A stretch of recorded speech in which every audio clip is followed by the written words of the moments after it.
Here I'll show you how to look up the correct pricing on my site for anything that you're looking for as far as printing. I'm on the site right now, which is printingforsupercheap.com, and I'm going to go, I already went on the postcards page. You always want to look in this section over here, which is 4-color offset printing. You want to make sure you're picking your selections over here. Right here I did postcards, and that's the page I'm on.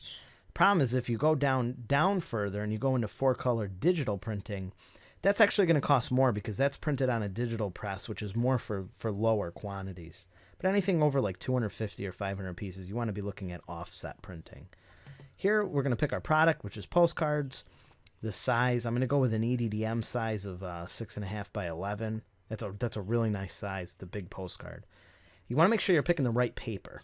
The best pricing is going to be at 14-point C2S. You don't want C1S or uncoated.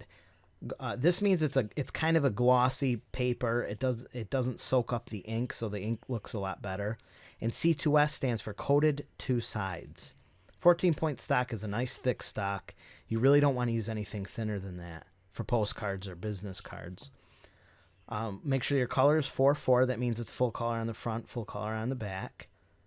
Here's something that a lot of people mess up. The coating, it defaults to aqueous, which is AQ. Aqueous coating is a semi-gloss. It's just kind of like a sheen. It protects the paper a little bit, but you really want to go with UV. Now watch the price. Right now it's $174.09 for 1,000, but when I switch to UV coating, which is actually a better coating, it goes down to $144. So if you were looking up things and they looked like the price was a little bit higher, just try switching that over to UV two sides and you'll see that price come right down. That's a super high gloss, by the way. If you've never felt UV coating, it's pretty amazing. It's very, very slippery and very thick, and it also makes the ink look really nice. It's like waxing your car. It's like putting a big thick coat of a clear polish over your car. The turnaround, sometimes it defaults to next day, and you might be seeing a higher price because it's set on next day. Make sure it's on 1 to 2 day, which is a really fast turnaround. You won't find too many sites that offer something like that. Because if you went to next day, you see that went to $257. So always pick 1 to 2 day. That saves you a bunch of money right there. Finishing, you're going to rarely use rounded corners, but shrink wrapping too. If you need shrink wrapping, put that up there. I suggest shrink wrapping.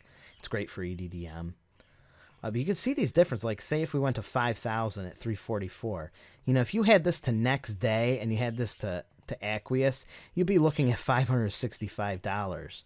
When really it should only be $344. That's how easy it is to make kind of a mistake. So I hope you can find these specs easier now and make sure you're looking at the proper things. One thing I want to note is that when you look at other printing sites, they tend to default everything at really low prices. But they'll use, if you look, they'll use like 10-point stock. They'll use aqueous coating, which they'll price cheaper because they want you to spend more and get the UV. And also they'll use really slow turnarounds. That's a really common thing amongst other printing sites. Like if you go to like printplace.com, they defaulted, I think, to 5 business days and then like a 5-day shipping. Well, no one really picks those. Even though they're a cheaper option, they're still not as cheap as me.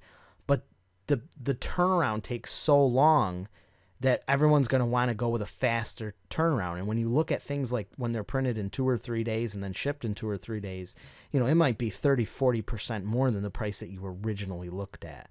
So always make sure that you're comparing the same specifications and that you're comparing apples to apples. If you have any questions, you can always email me. It's at itsbobross@gmail.com. Thanks.